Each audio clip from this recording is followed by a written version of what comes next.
What's up, people? I'm Garrett Johnson, and you're listening to Consider Before Consuming, a podcast by Fight the New Drug.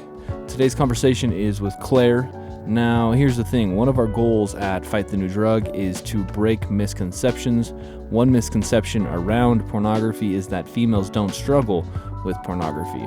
Well, Claire is here to break that myth by talking about her personal experience. Today, Claire enjoys a life free from pornography and its influences, but there was a time when she struggled, and she was convinced that she was the only female with this challenge. But we know that she's not alone, and neither are you. With all that being said, we hope you enjoy this episode of Consider Before Consuming. We want to welcome to the podcast Claire. And Claire, as I sit across the table from you, I want to say thank you for coming in and sitting down with us and discussing the harmful effects of pornography, because we know for a lot of people this isn't the most fun conversation to have. Yeah, thanks for having me. And so we appreciate you being willing to help us address this topic. And I think for a lot of our listeners, they're going to appreciate and they're going to benefit from your experience. So as you know, Claire, that our podcast is called Consider Before Consuming, and our goal is to bring in and record conversations with a variety of people. Some of them are experts, and some of them are activists, and then some of them are personal accounts. And so you would fall under the category of like a personal account. Yeah, I'm not really anyone special. No, I think that's definitely a false statement. You're definitely someone special. Diving into it, let's give a little bit of context as to, can you tell us how old you are? Because I think that will help give us context into regards to the technology that was there. Yeah, so I'm 21 years old. And I started struggling with pornography when I was really young. I honestly don't even remember how old I was when I was first exposed to it. So you're part of the first generation ever in the history of the world to have to deal with the harmful effects of pornography to this level of intensity. Yeah, I mean, it's everywhere. And of course, pornography's been around forever. But once again, it's changed. In 1995, it changed, but also again in like the mid-2000s, it changed because of cell phones. And so I think for some people who don't understand, maybe some of the people from previous generations, they might think like, well, pornography's been around forever, so why is it a challenge right now? What age did you start looking at pornography? I remember it was probably around like 8 or 9. 8 or 9. Were you seeking it out, or did you just stumble upon it? I just stumbled upon it. It was just one of those things that starts like with like a picture, when pictures lead to videos, books even can be very graphic and explicit in what they describe. Right, erotica. Mm-hmm. So 8 or 9 years old, and you don't even remember. Do you remember the first instance? Because maybe you don't remember the age, but do you remember the first? I mean, I feel like in some ways, yes. Like I remember seeing it, and your mind is like, what is this? It's curious. You're young. You don't understand what's going on. Yeah. But I don't remember very specific details about it. I just remember the feeling of being curious. Yeah. And so that's in about 2007? Approximately. And you're 8 or 9 years old. And what was it from there? Like, how did it progress after that? I think it was just that curiosity of not understanding, but wanting to understand. And understand to pornography, or to understand sexuality? Sexuality. And so I started looking up other things, like what was this? What was going on here? And it gets worse. Yeah, the desensitization process kicks in, and you oftentimes will need more and more often, and a more hardcore version to get the same level of intensity in the brain. One of the misconceptions we're trying to break around this topic is that this is only a guy problem.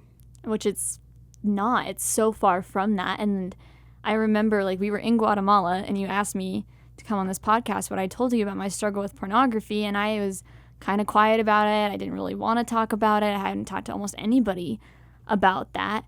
And since then, the trip was amazing, changed my life. And I came home and I've been so much more open about it. I've had so many people, like, when I've told them about it, they're like, yeah, me too. So many other women. Oh, really? They're like, yeah, me too. And I'm like, this is ridiculous. This is so ridiculous that we think, oh, it's a guy problem. It's an everybody problem. We're all human beings. It's a human problem. Yeah. Wow.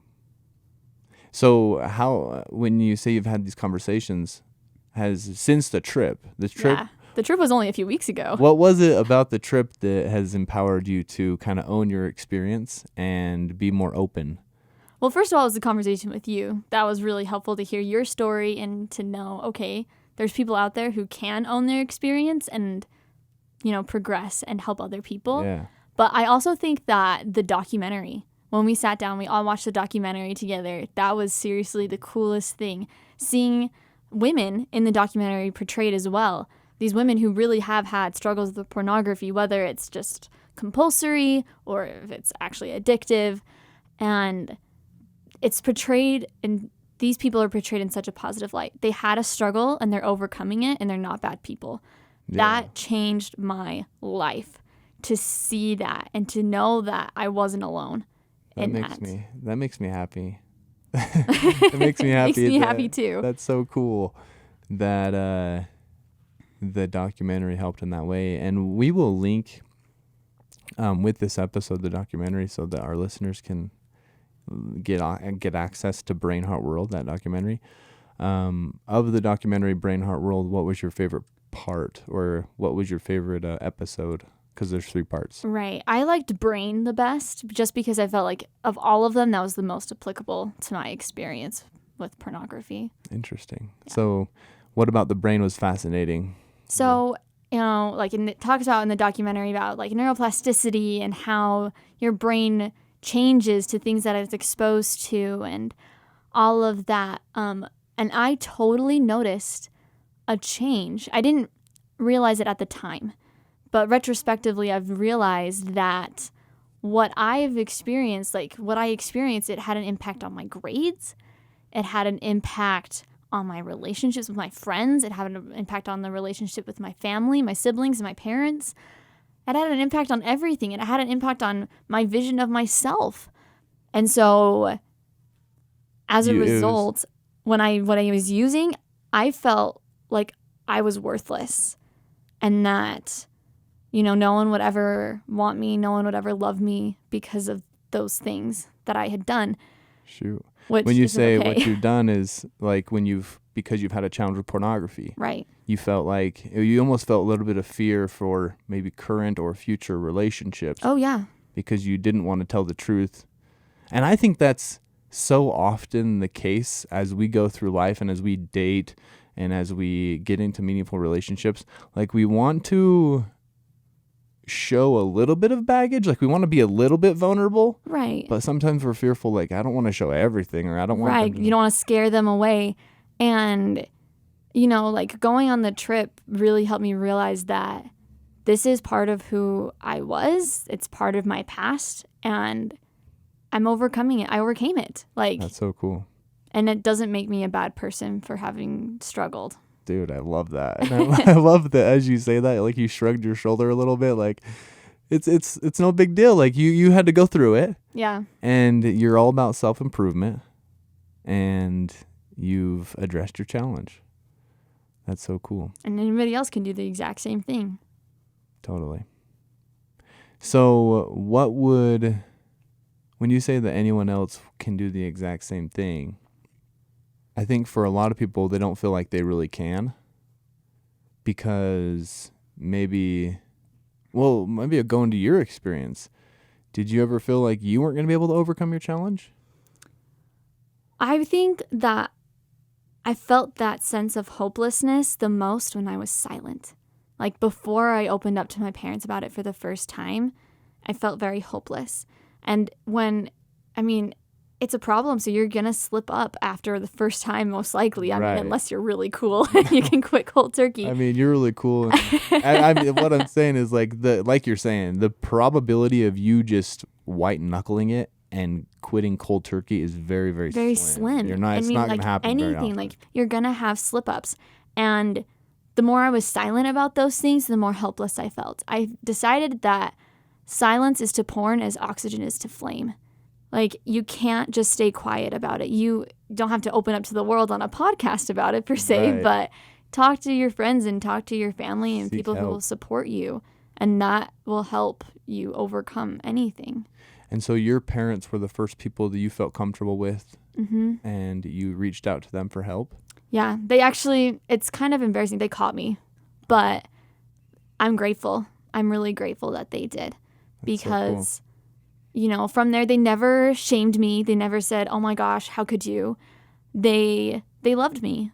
They've loved me my entire life. They've never stopped, and they've loved me even more since. Dude, I love that. One of the words you used that I think is so cool is you said, I'm grateful. That gratitude. You're grateful that you got caught? Yeah. That's an interesting... Incredibly grateful. I wouldn't be sitting here with you today if I hadn't been caught. I mean, maybe I would have gotten the guts to say something and do something about it. I was getting closer because of Fight the New Drug. Fight the New Drug pushed me in the right direction, even learning about it. Awareness helps so much to know what pornography is, what it does to you. It was starting to scare me, but I got caught. And that changed my life. So from age 8, and that's around 2007, how did it progress to you getting caught? What age did you get caught? I was a sophomore in high school. I was almost 16 years old. Okay. And when did you hear about Fight the New Drug? I heard about it just a couple of months prior to that. So I heard about Fight the New Drug in November of... Let's see, that would be 2013. And then I got caught, and the beginning of my recovery started in May or April of 2014. Okay. So even though you knew about Fight the New Drug, you were still having this challenge because of the silence, right? Like you were being educated, right? And you said that was helping you. The awareness side was helping you, but the silence was still there. And exactly. That tendency of secrecy was eating away, just as it does with any behavioral or addiction or substance abuse. Right. And like I said, the more that we're silent about the topic, it's, I think people in the world today have a couple of views. They're either like pornography is okay, anyone can use it. Sometimes people even say it's healthy, versus people who just are, it's like, it's taboo. We don't talk about it. There's those two extremes. You have those two extremes, and that's a real problem because, we know that pornography has these health problems and causes these issues in your brain, your heart, the world in general. And if we're silent about it, if we're saying, well, yeah, we know that, but we're not going to say anything, you're going to end up with more people like me who are too afraid to speak up and get the help that they need. Yeah. One of my favorite quotes is, that which you fail to confront, you condone. It's like, we need to confront this. And it's cool that you're kind of doing your part. I'm trying. That's awesome. How did you hear about Fight the New Drug? So they did a presentation at my dad's work, I guess. Cool. And he came home and he's like, this is really cool, guys. And he sat us down and he went through like a little mini booklet presentation with us. And I remember sitting there and thinking, this is me. I have this problem. And he has no clue that you have a challenge with pornography at this time. He had no idea. Interesting. So those conversations, like some of our listeners, they're having conversations, but they don't feel like it's making a difference. But that was for you one of those first sparks. Oh yeah, I don't know what would have happened without Fight. Like I have no idea. I don't like to think about where things would have been otherwise. I'm really grateful. I mean, to everybody that runs Fight the New Drug for doing what you do, because it really does make a difference. That one presentation. Maybe no one in the room that day had a struggle with pornography, but because of that, my dad went home and he started a conversation with his family. So you said that when your dad had this discussion with you, Mm-hmm. that you felt like, well, that is me, this is how I'm being affected as well. Was there one aspect of his discussion that resonated with you? Was it like about the brain, or was it about, what was it that when you say that is me, during that first conversation? It was kind of scary to think, whoa, that's a lot of impact that pornography can have on someone's life. And then it was very internalized. I realized I am someone who struggles with pornography, and at some point I need to get help. But I didn't know how to do that. Go into like the secrecy side. You didn't tell anyone about your challenge with pornography. Did you tell anyone, or was it completely just you, Claire? No, it was just me, just Claire. Taking on the world, which is so sad if you think about it. No one should have to go through those things alone. But I was afraid. I was afraid of what people would think of me. My parents, I mean, I didn't want them to know. I didn't want them to be ashamed or, disappointed or angry. And then after all that, after I'd recovered, I didn't want anybody else to know because of those same reasons. Did you know of anyone else, before hearing about Fight the New Drug, did you know of any other people who were struggling with the challenge to pornography? I didn't know anybody. I felt completely alone. Interesting. It was sad. But then after I'd heard about Fight and I started my recovery and I was, doing really, really well. I had a couple of friends open up to me about it completely out of the blue. It had nothing to do with anything I'd said to them, but both of them were boys. And I was like, okay, yeah, just like I've always heard, porn is a guy problem. It wasn't until Fight started posting things on social media about how women struggle with porn too that I started to feel like, okay, well, maybe I'm not completely alone. There's other women out there who are just sparse, I guess. But since I've been really open about it, it's completely changed my view of the problem. That's cool that you're so open about it, and your awareness is so healthy. Those who believe that pornography is only a guy issue, what do you wish they understood about what it is like to be a woman who struggles with pornography? It's very similar. I mean, I'm a family studies major. I've studied these kind of things all the time. And, men, yes, are more visually inclined. So that's what we think about when we think of pornography. We think of videos, we think of pictures, things that tend to stimulate men's brains more. But women are just as stimulated in some ways. Right. And so it doesn't matter what gender you are. You can be harmed by pornography. You can become a habitual user of pornography. It can wear down on your personality, and everything that you love about yourself can disappear because you're so focused on the high that you get from pornography. It's like we're really talking about being, like you being Claire, and how pornography was getting in the way. Yeah, I wasn't able to be myself when I was using pornography. Who had time for things that I really enjoyed when my brain wanted to watch pornography or read pornography or whatever it was? I didn't have time I play the harp. I didn't have time to play the harp if I wanted to view or consume. You don't have time to expand your talents when you're doing that. You don't have time to think and discover opinions and, sides of yourself you didn't even know if all you can think about is pornography. It literally consumes you. Yeah, they say that like mainstream internet pornography is free, but that's only like a partially true statement because like it's free in the sense of you're not trading money for that free internet porn, but you always pay the price, right? There's always a price to be paid. You pay it now or you pay it later. And like the price for one of the prices you paid was you weren't able to develop talents that you could have otherwise developed. Yeah, I'm sure that there are so many links to things that happened in my life that I could tie it back to pornography. And sometimes I've sat down and thought about, like, wow, like, if this isn't the way that things had gone, like, maybe if I hadn't, then maybe I could have done this. But it doesn't do any good to sit there and all the dwell in the ifs. past. It's much better to say, yeah, that's what happened in the past, but I have my whole life ahead of me to do things that I do love to do and to regain whatever pornography took away from me. I like that. What negative things did pornography add in your life? Was it like, did it increase anxiety? Did it increase depression? Did it increase loneliness? Did it increase any of those things?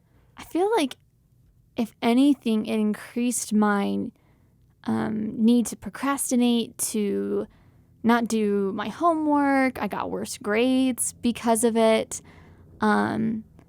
And I think as a result, it's been hard for me to develop trust in relationships, because maybe not necessarily because of what I think they'll do, but more of what they'll think of me.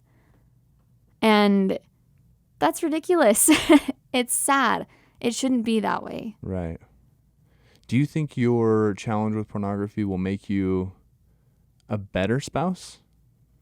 Or a better, like, as you transition into, by the way, you're not married? No, not married, single as a Pringle. Okay. So, not married, single as a Pringle. And do you think that your challenge makes you a better person? I think it does. But that's because I chose for it to make me a better person. I like that.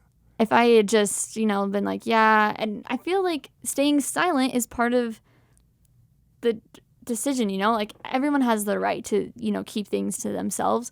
But for me, I can be a better person by speaking out about something that I care about. Yeah. And by acknowledging that I am not perfect, but I have survived.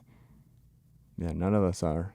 And we're all trying to survive. Yeah, and that is going to ultimately make me a better wife one day, better mother, because that way when, maybe my husband comes across something and he struggles with something, or my kids, I can relate.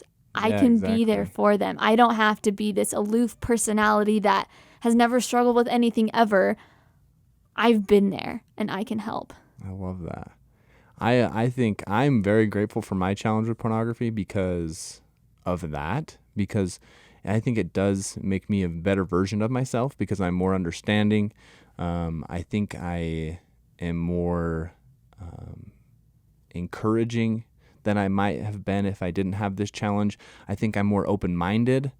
I think that it makes me a better husband. I think it makes me a better friend. I think it makes me a better father. And like looking at what you said, like it'll make you a better mother one day. It's like, yeah, your kids are so fortunate. If you end up having kids, like they are so fortunate because you will be able to have meaningful conversations with them.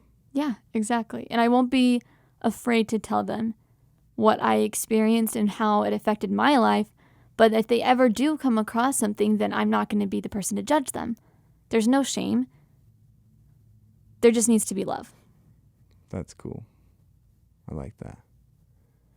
So you talked about how pornography, it perpetuated your procrastination. Yeah, I was lazier.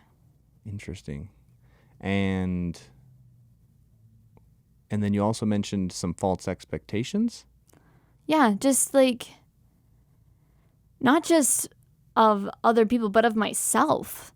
Like, who was I supposed to be in a relationship? How was I supposed to act in a relationship? I was pretty young, so I wasn't really to a stage of actually getting into relationships, and I'm lucky in that regard that I wasn't, consuming pornography by the time I was getting into relationships. Right. But there are residual effects. I mean, for a very long time, I struggled feeling like I was ever good enough because I don't look like the women that they hire to be porn stars.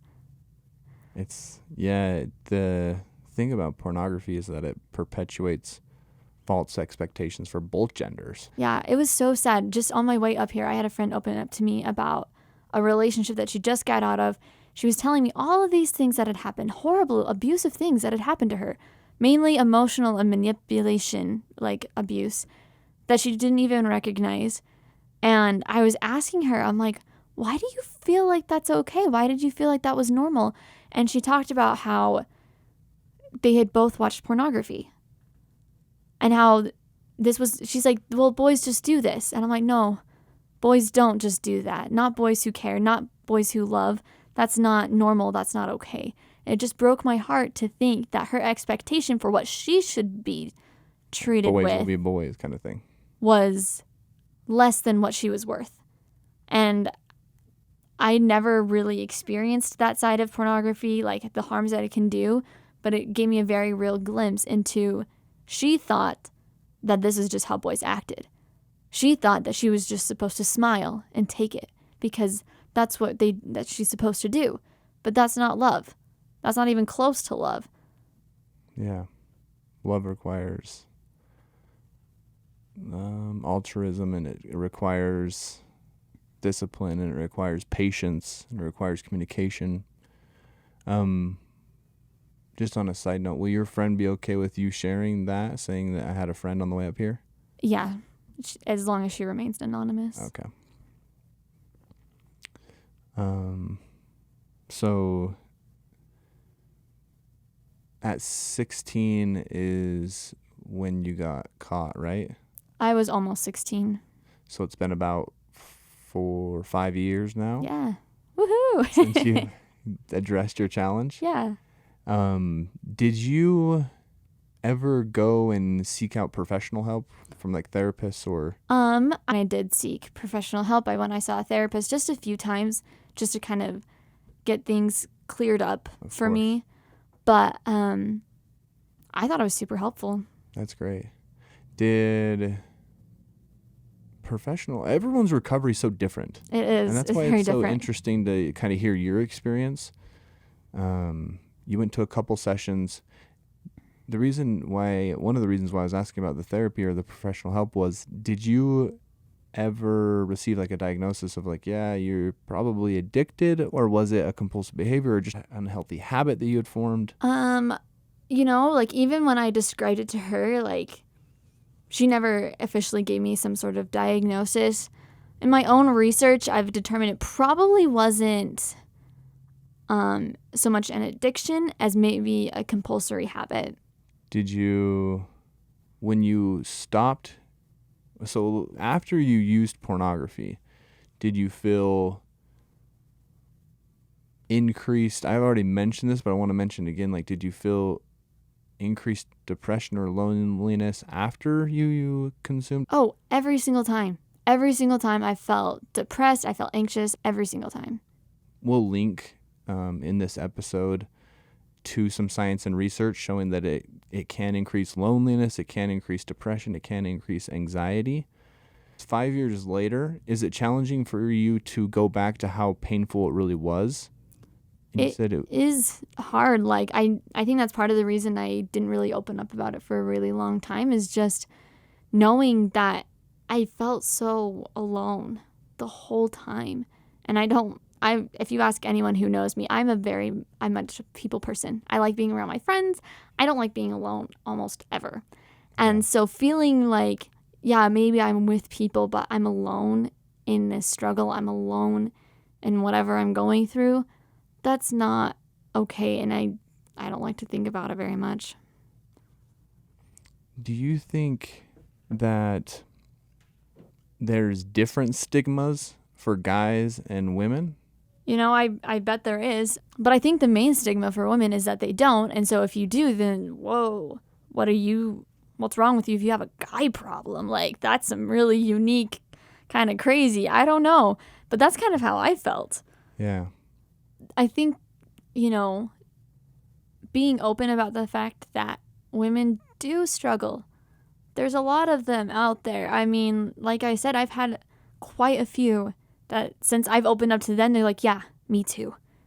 It's a whole different Me Too movement. It's me too. I have struggled as well. And, banding together over that fact can help us even be stronger against it. That's so cool. I think you're 100% correct. I think for a lot of our listeners, let's say a portion of them are parents, And those who are parents and they're listening to this episode, it's very possible that some of them are thinking, not my kid. My kid doesn't have a challenge with pornography.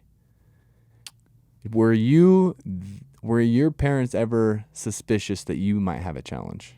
I don't think they were. I was a really good kid. I mean, I was in honors classes and I was in extracurricular activities, and I was the good kid, Like I didn't look like a kid that would have a problem. That's the thing, is that there is no look. No, there's not. There's no way look. that you can just look at a kid and be like, no, they're fine. You have no idea. Yeah. No idea. It could very well be your child. And so it's important that you have regular conversations with them about the harms of pornography, what it can do, and then open up and say, if you have seen or if you are looking and consuming pornography, then talk to us and we'll help you, and be very loving and open. Because as scared as I was to tell my parents, it wasn't because they hadn't said those things. I think they did their best, but it is scary. Ultimately, I think that the more that we talk about this topic and the more that we try to get rid of the shame that is there when it comes to pornography, the more we can start treating people who have struggled with pornography similar to victims, people who have gone through something very, very difficult, and all they need is support. Right. That's so cool. And yeah, your parents, they're great parents. Oh, they're fantastic. I love them. So they're great parents. They're going to be listening to this too. Yeah, they're great parents. Shout out to your parents. And for the listeners out there, like, that say, not my kid, like, you just don't know. And so, like you said, these conversations are so important to have with your kids, and not just one conversation, but consistent, regular conversations, so that they know that when it does come up, notice when I say when they see pornography at some point in their lives, whether it's intentional or otherwise, they will know that they can trust you and they can talk to you about it. I love that. That when word is there's so much truth there. It's not a matter of if. Because of the climate that we live in today, it's a matter of when your kid is being exposed to pornography. One thing that I find interesting is that you were 16 or 17 years old when you start to address this challenge. Mm-hmm. Fast forward to today, and you're 21. Yeah. So that's about 4 years of addressing this challenge. Mm-hmm. And you said just recently when you saw the documentary, that was one of your most favorite aha moments that you've had. Yeah, that was the first time that I realized that I was not a bad person. Oh, wow. People had always told me that. My parents never made me feel like I was a bad person. None of that ever came from them. Anyone I'd ever opened up to had been loving and supportive, and no one had ever made me feel like a bad person. No one besides myself. Interesting. And when I saw the documentary, and for the first time, I felt like solidarity with these people. Like, I get it. I understand that I am not the only one out there, and I am not a bad person because of my struggle. I am not defined by my struggle. That's so cool. I love that. Everyone needs to watch Brain Heart World. That's cool. I think a lot of people are skeptical about watching the documentary because it was the happiest thing I'd seen in a long really? time. Yeah. Like, I think Clay mentioned it in like the first podcast. He talked about how, seeing like the videos of people, dark rooms, laptops or whatever. And, and then when they did interview people, it was like the shaded thing so you couldn't see their face. But that documentary is not like that at all. It's bright. It's hopeful. It addresses the facts of pornography. It doesn't talk lightly about the harms that it can cause. But the people that they interview, I've never met any of them, but I want to one day. Yeah. And it talks about, they have struggled, but they are good people. And they are progressing and making wonderful changes in their lives. And there is a lot of hope and a lot of awesome future out there for them. That's the same thing for me. I love that. But that took some time for you to finally have that aha moment. Yeah, exactly. Took a lot of time. That took almost 4 years Yeah, for it you to did. have that. That is so cool. I'm still learning, and all of us are, but I can relate, even though it's been over 3 years since I started addressing my challenge with pornography. I'm still having aha moments. Yeah. So it's pretty cool to see you have an aha moment at 4 years. Yeah. And I think that a lot of our listeners who have a challenge with pornography, they might feel hopeless. They're like, no, I can't do it. Like, I can't overcome it. I've tried and tried again and tried again and tried again and tried again, and I cannot overcome it. And so to see someone that has overcome their challenge with pornography, that has continued to be vulnerable, to help others, to even though it wasn't easy, it wasn't fun at times to address this challenge, I'm sure. Yeah, I don't know if it's ever easy. Yeah. But you pushed through that difficulty, and you have this aha moment, this freeing, liberating aha moment at 4 years. I've never felt more like myself. Wow, that's cool. That's really cool. And it's cool to sit across from you, Claire, and like see this confident, to see Claire, like Yeah. to see you, like to see you're confident, you're kind, you're considerate, you're encouraging, you're real. Like, all these things are Thank such you. great qualities. You're so nice. No, seriously, it's such great qualities to have, and you have them. Do you have any advice for other women out there who have a challenge with pornography? I would just say, first and foremost, you're not alone. So don't feel like, oh, I'm the only one that's ever struggled with this. And if you can't exactly relate to my story, that doesn't mean there's not somebody else out there that hasn't gone through something very, very similar, if not almost exactly the same to what you're going through. So first of all, you're not alone.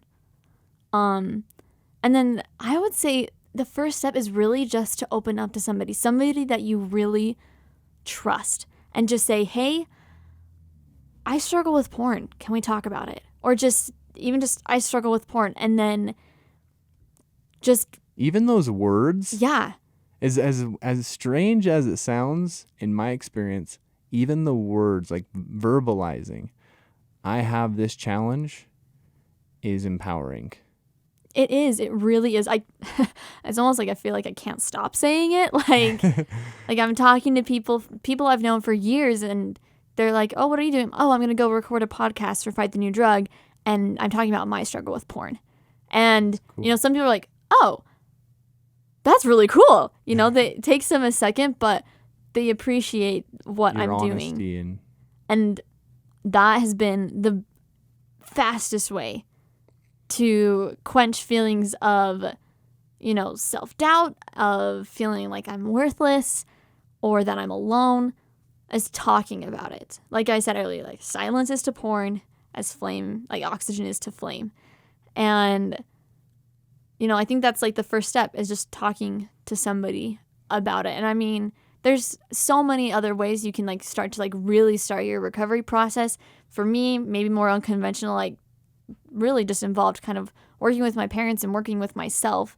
Yeah. And then later going to a therapist to kind of tie up the loose ends, I suppose. Right. Taking a trip to Guatemala to feel better about Yeah, that is a myself. unique recovery. Yeah. But, I mean, if you feel like you need a therapist, then go see one. If you want to, there's Fortify, which I've heard is an absolutely amazing free app. Like, use that. Do whatever you need to do to overcome. And it doesn't matter how long it takes you. Yeah. That's the important thing, is that, maybe I actually technically overcame the habit a lot faster, but I feel like my recovery hasn't really ever finished. Right. Until most recently, when I feel like I'm finally back to myself. Right. And it's like, in life, there's really, when it comes to the consequences from our decisions, there's really two different consequences. It's either growth or decay. So when you say that like recovery is continuous, really never ending, That's because life is never ending until it ends. But there's every decision we make either pushes us towards growth or pushes us towards decay. And recovery is no different. Like, we're always on this journey of making healthy decisions and helping others make healthy decisions. That's cool. Exactly. One thing I think it's important, when you mentioned Guatemala, some of our listeners might not realize like, why you went to Guatemala. You said that was part of your recovery. Yeah, I didn't expect it to be part of my recovery for sure. I, Fight the New Drug, went to Guatemala in July of this year, and it was so cool. Yeah, we had fighters from all over the world. Yeah, we had some from Chile, some from Canada, all over the place. Yep. And it was really cool. And so, yeah, I just wanted to get a little bit of context. And we had so much fun with you while we were there, Claire. So many good memories. Yeah. It was actually really hard for me. You didn't get to interact with me a lot the first couple of days, but, we were getting there and that kind of thing. People asked me, well, how did you get involved with Fight the New Drug? And I didn't want to talk about why I got involved with the new drug. So I just used my excuse that I'm a family studies major and it's something that I'm passionate about, which are both true. Yeah. I just left out the fact that I had struggled with pornography. But as the week went on, I started to open up about it a little bit more. I didn't feel as afraid to talk about my struggle. There were some other people, Chaz, was on that trip, and he talked about his struggle too. And I was like, if a social media influencer can do it, so can I. For sure. I remember with my personal experience, I did the project where I ran 30 marathons in 30 days wearing handcuffs, but I didn't tell anyone about my challenge, my personal challenge with pornography, until marathon 26. So kind of like you, I did not want to tell anyone about my personal challenge. I did the marathons and I told people that I was advocating and helping change the conversation around the harmful effects of pornography, but I was scared to tell people about scary. my story until marathon 26, and then I finally told the truth and kind of stopped being a hypocrite. If I want people to be open and if I want to change the conversation, then my wife actually helps me realize that I need to be open if I'm wanting other people to be open. Yeah, and I realized, you helped me understand that more when we were on the trip. We're on a plane flying from one end of Guatemala to the other on this rickety little airplane. A little bit sketchy. And you said something along the lines of, you could really help a lot of people. And I realized, there was never anybody that I knew or had heard of that had struggled with pornography, as a woman.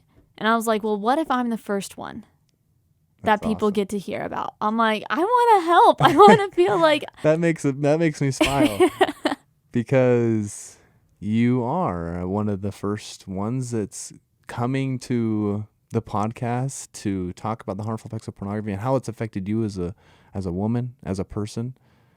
And so you are one of the first. And I just want to encourage our listeners to do their part, right? Because you're doing your part. I'm trying to, at least. Yeah. And part of your part was addressing your challenge. And so the listeners out there, if whatever your part is at this moment, just do that and press forward and help change the conversation, help someone else. Because, Claire, to be honest, as people listen to this, you are definitely, there's going to be people, I've already benefited from our conversation, but there's going to be a lot of people out there who can relate to your experience, and your experience is going to resonate with them. And so, Claire, I want to say thank you on behalf of all of our listeners and our team at Fight the New Drug, everyone around the world. We benefit from you, from your experience. And so, thank you. You're welcome, and thank you for having me. I'm glad that I had the opportunity to share my experience.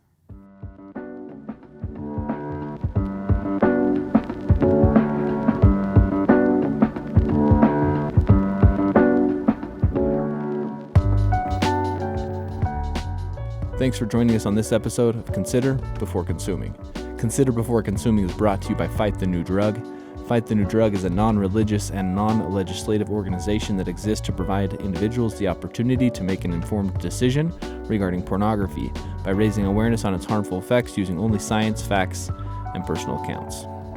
If you'd like to learn more about today's conversation, you can check out the links attached to this episode. Now, moving on from that, it's been said that the average person makes about 35,000 decisions every day. With all the decision making you do in a given day, we're sincerely grateful that one of your decisions today was to listen to this conversation. So thank you. As you go about your day, we invite you to increase your self-awareness, look both ways, check your blind spots, and consider before consuming.